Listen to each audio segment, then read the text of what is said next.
This video is sponsored by Optimizers. I've been hinting at this in the last video, but I did it. I quit my job to pursue YouTube full time. In fact, today is my last day. I'm just stepping away from work today for a little bit to make this video. I actually still have a lot to get done on my last day. This has been a really difficult decision for me. I mean, someone who just stumbled upon my channel, maybe you would think, of course, you go full time at this point. But I've been wrestling with this for a full year now, and especially in the last 2 months. In fact, just 2 months ago, I made a video about why I think it's good that I haven't quit my job and my whole rationale for it. And all of the reasons that I mentioned in that video are still relevant. Like I mentioned creative courage because I don't have to worry about video performance, the fact that I'm able to aggressively reinvest in the channel, all of that is still true. And I'm sort of walking away from the benefits of having two things going on at once. But I think this is the right decision. I hope it is. And in this video, I want to talk you through my rationale for doing this now. This video is going to be broken up into 4 parts.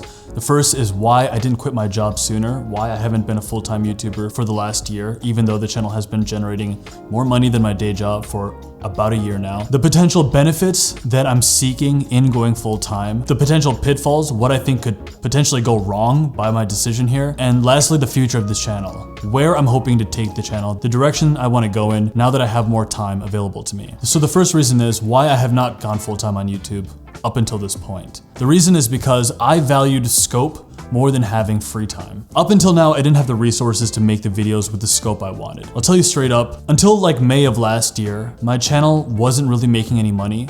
Suddenly in May, I think I started making around $2,000 a month. At that time, I had about 220,000 subscribers or so. And that was a great new source of money that was coming in. It wasn't a full-time salary for me, but I could use it to hire someone to help work on my website or work with a videographer part-time. And that's where I started putting that money. But by August of 2020, my channel went up to over $10,000 a month in gross revenue, which is actually more than my day job. You would think at this point that I could just go for it, go full time, since I'm already making more than my day job. But instead, I decided to take on my videographer, editor, right-hand man Thomas, just to come up to full-time hours on the channel. And I want to reiterate, I did not see any of this coming. I have internalized myself as just a regular schluppy dude. I never anticipated that someone would be working with me on this channel full-time, where just even 2 years ago, I was just shaking my hand around on my cell phone. Even so, with Thomas, the channel kept pulling a solid income, and in fact, ultimately generated from May of 2020 to May 2021,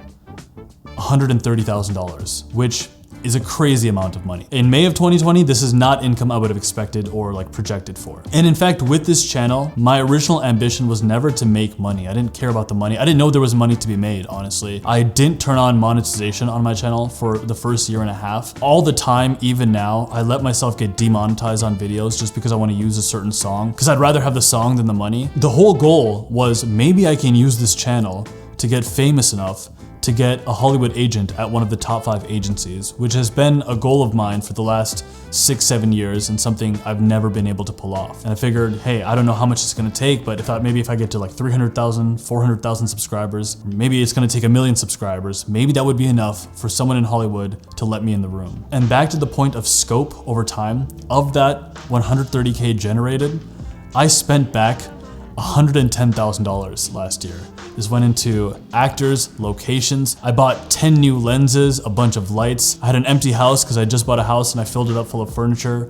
Thomas's salary for the last year. For many of my videos, I was hiring actors, booking locations, and then when we were shooting in these kind of risky locations at times, we were breaking some of our gear, so I would have to repurchase another drone or another gimbal. I didn't treat the YouTube money as my own. I saw it as a budget to make super cool videos. And to a large degree, I still see it in that sense. And the problem with the filmmaking niche is that it's just incredibly expensive. So if you want to compete with the big dogs in the filmmaking niche of YouTube, or if you want to make your cinematography look good, I mean, there is just a barrier to entry. Knowledge and mastery of the resources you have does matter, of course. It's incredibly helpful to know what you can do with a camera. But on some level, the gear does matter, and having access to the right tool to make better videos is useful in this niche. And that's the thing with this niche that has always been there. Back in the 70s and before, if you wanted to make a movie, first you needed millions of dollars. And now due to emerging technology and just how great cameras have gotten, it's not millions anymore, but it's still you still have to spend money on it if you want the results to show. Now, had I not spent all this money and decided just to use that money to pay my bills, of course, I would have had a lot more time to focus on ideas, useful ideas.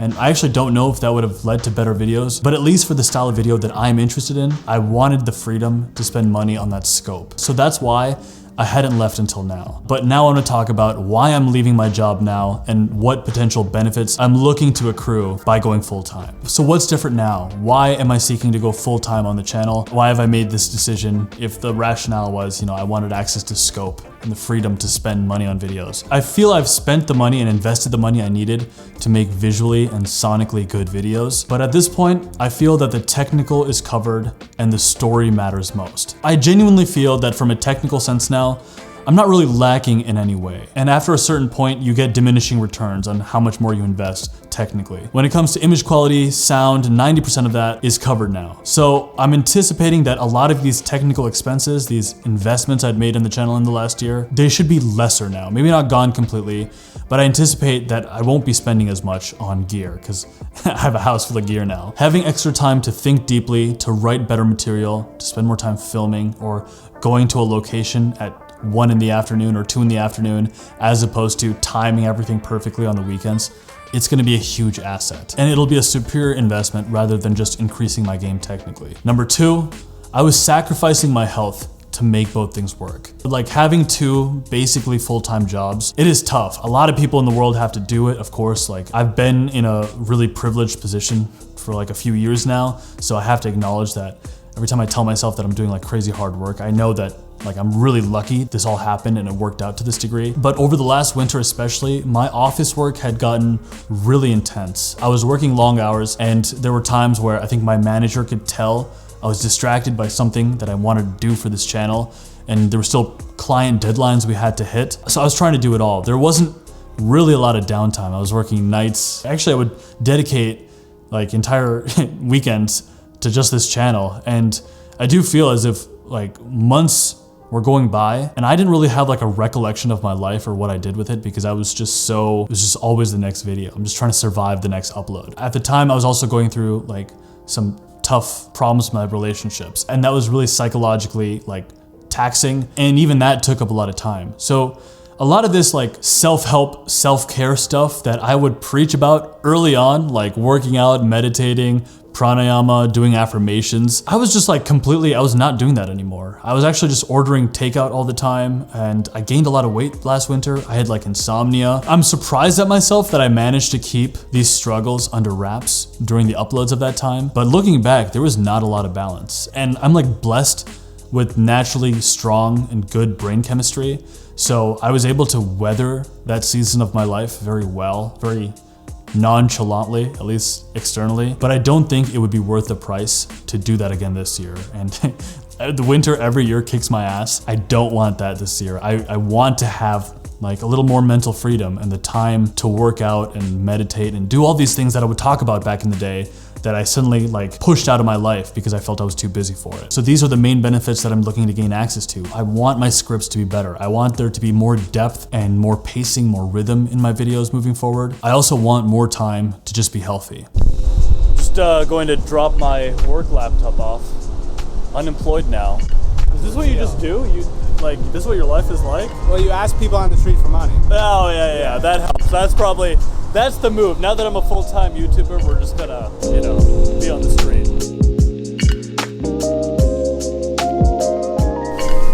You guys never saw this, but this is my office. So, just dropped the laptop off. It's official. It's official. Let's get out of here. It feels great. What do you think, man? Did I do the right thing? Are we gonna be okay? We're gonna be fine, man. We are? Yeah. Listen, we really need to talk about the sponsor of today's video, okay? Now more than ever. I have to give a big thank you to Magnesium Breakthrough by Bioptimizers for sponsoring this video. I've been taking Magnesium Breakthrough for a few months now, and I've noticed that with taking a magnesium supplement, I've been sleeping way better. Like my sleep quality has improved a lot. And also, it's said that magnesium is a mineral that's deficient in a lot of people. It helps with testosterone production. So if you're not on a magnesium supplement, I definitely would recommend Bioptimizers. They make great products, use really high quality ingredients. They're always vegan friendly. If you go to magnesiumbreakthrough.com/Captain Sinbad and use the code Sinbad10 at checkout, you'll get 10% off of your order. You'll also get an extra bottle of Mass Enzymes with every order of 3 or 6 bottles of Magnesium Breakthrough. It's a great brand. I highly recommend checking them out. And thank you Bioptimizers for sponsoring this video. Okay, so the pitfalls that I'm anticipating, or at least being wary of. The first is that there's no guarantees. I think it is probably true that having access to my peak mental hours, the early morning, completely dedicated to this channel and to scripting and to writing better videos will make a difference, but it's not a guarantee. And in fact, before making this decision to go full time, I actually watched a lot of videos from other YouTubers. I won't mention their names because I don't want to like embarrass them or anything, but there were YouTubers who had talked about going full time. They made this like really bold declaration that, oh, I'm going full time, this is so exciting. After like a few of their videos really took off, especially these creators like made the move to full time.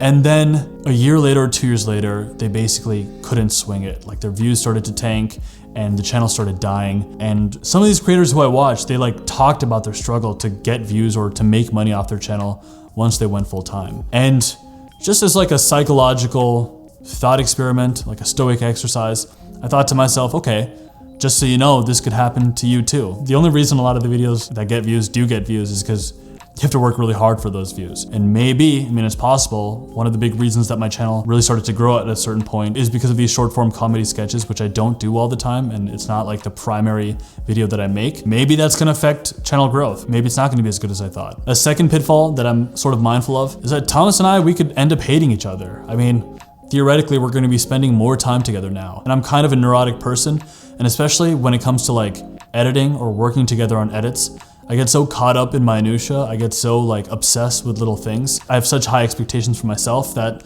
I could probably be a hard person to work with. Maybe spending more time together. I mean, we already see each other like approximately 6.9 days a week. Like maybe that would cause problems at this point. A third thing that I'm worried about, like genuinely really worried about, is that I've always believed that to be a good YouTuber, you have to be a good something else.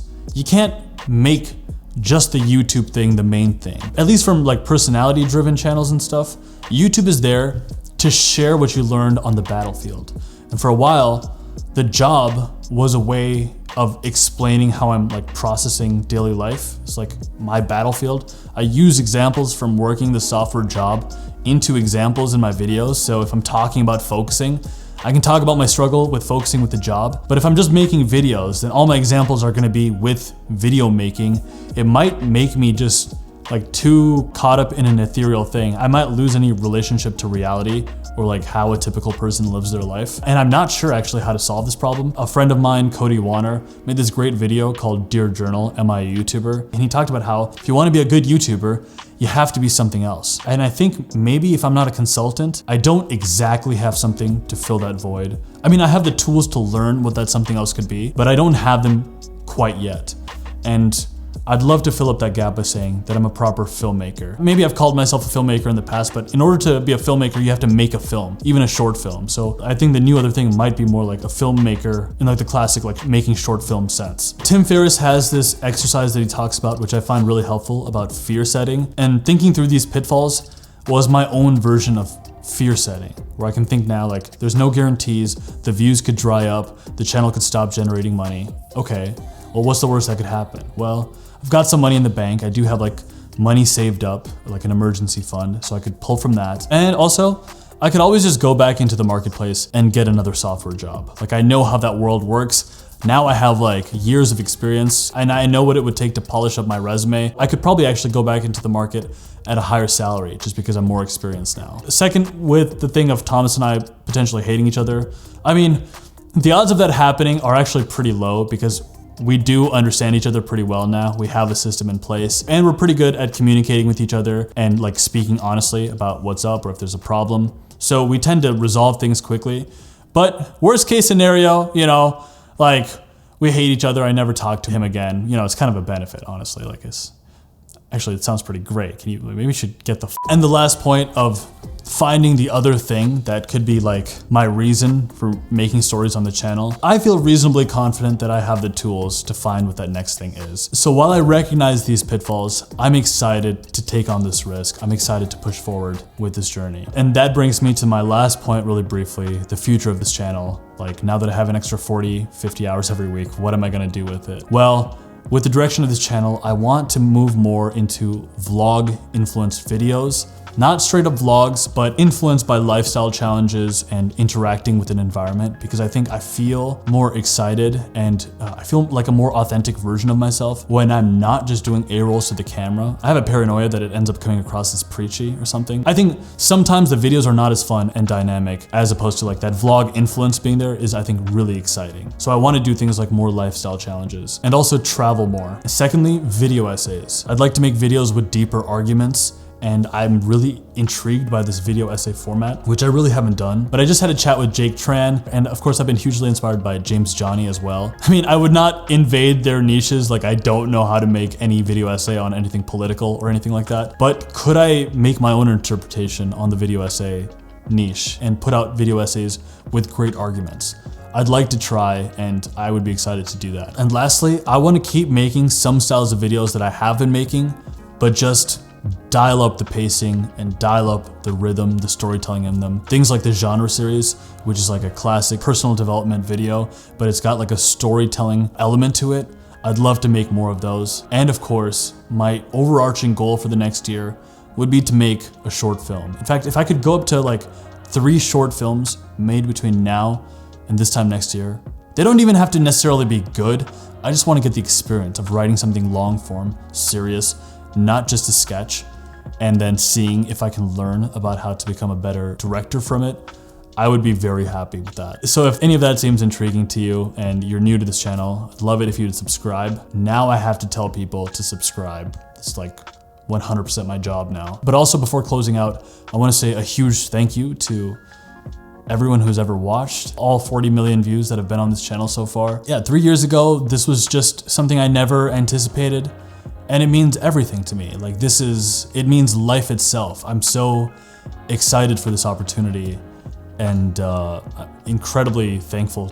I feel incredibly lucky that I have this window in my life where I can do exactly what I want to be doing. It's been a childhood dream of mine to make movies.